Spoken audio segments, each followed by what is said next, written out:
All right, in section 6.4, we're going to be trying to model something called impulse forcing. In the process, we'll define this thing called the Dirac delta function. That's going to take us a little while. But let's start with what impulse forcing is. This would be when we apply a very strong force, but just for an instant in time. So a nice example is if I hit something with a hammer. There's a really strong force, but it's not a steady force. It's not like I'm pushing on the object with the hammer. No, it's bang, and then the force is gone. Okay, so that's what we want to try to model. So basically, if A, which is going to be bigger than or equal to 0, and A is the moment in time at which we apply a big force, but just for that moment, what we're looking for then is something that would look kind of like this. We're going to have something that's very, very big if time is equal to A, and 0 if time isn't equal to A. Now, I'm not claiming that that is a well-defined function. It clearly is not, but that describes the situation that we're trying to model. Okay. So what I'm going to do is, if this is my t-axis here, and here's my A, now a moment in time would last for 0 units of time. Okay, just like a point on the number line has no length to it. Okay, so that's the problem. An instant doesn't take up any length of time, but I can model an instant with a very short time interval.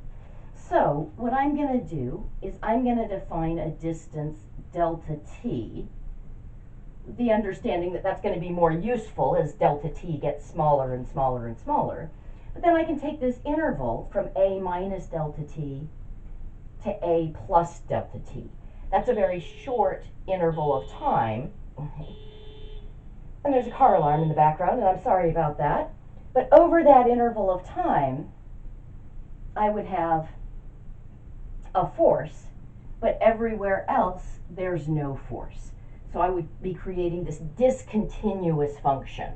Now we'll talk in a moment about how we choose exactly how big to make that force. Okay, but basically then, for each value of A, for each instant in time, I could create this family of functions, which I'm going to call g delta t of t, where if t is in that interval from a minus delta t to a plus delta t, we're going to be assigning a force there.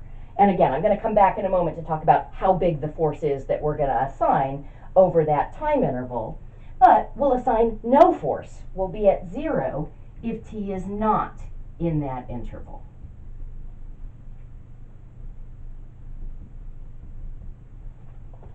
Okay, now that's going to be a well-defined function, and that's going to model this notion of impulse forcing. Okay. What we're actually going to do is we're going to choose to make this force be 1 over 2 delta t. Now, what that does is, notice that the length of this interval is 2 delta t, because there's one on the left side of A and one on the right side of A. So if I were to integrate this function, I would, from 0 to infinity, I'm always going to get 1, right? Because I would basically just be getting a rectangle over this interval whose height was 1 over 2 delta t, but whose base was delta t. Okay, so that's just sort of a convenient choice that we're going to make. Notice the effect of that then is that if I make delta t smaller, I would get a bigger force. So that I'm always getting the total area between the curve and the t-axis is 1. So if I shorten the interval, I make the force bigger. Okay. All right, so that's our family of functions, the g delta t functions. And of course, there would actually be a family for each moment in A. I'm supposing that there's just one moment that we're dealing with for this particular problem. That's a nice, well-defined function. Okay. Now, what I'm going to do, and it's not like I came up with this, but what we're going to do together is we're now going to define this Dirac delta function. Okay, so the Dirac delta function, we do call it the Dirac delta function, but it's not actually going to be a real valued function, as you're going to see in a moment. I'm going to just take the limit as delta t goes to 0 of g delta t. Okay.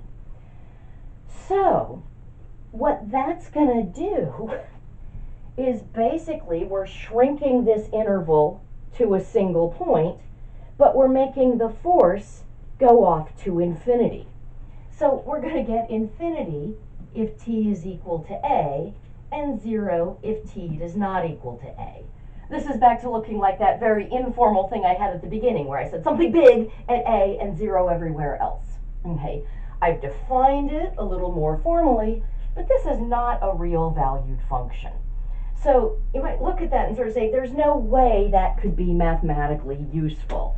And there are some definite issues with it. I'm going to have a hard time working with this in any mathematical context because I can't do any arithmetic with infinity. So I can't add this or subtract this or multiply by this, stuff like that.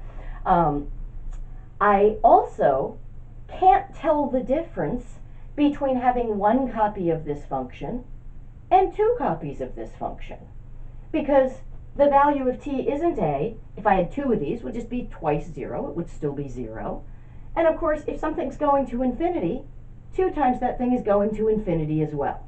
So it doesn't seem like this could possibly be useful. And your book does a great job of acknowledging that. But they point out that even though it's mathematically just looks like nonsense, it actually is trying to model a phenomenon that we're familiar with in the real world of just this very brief moment in time where there's a very strong force. So the impulse forcing that we're trying to model does make sense, although it appears that the model doesn't. And I love the way the book phrases it. They basically say, we're going to take a look at Laplace transforms and see whether Laplace transforms can rescue this function and turn it from nonsense into a mathematically useful tool. So that's where we'll pick up in the next video.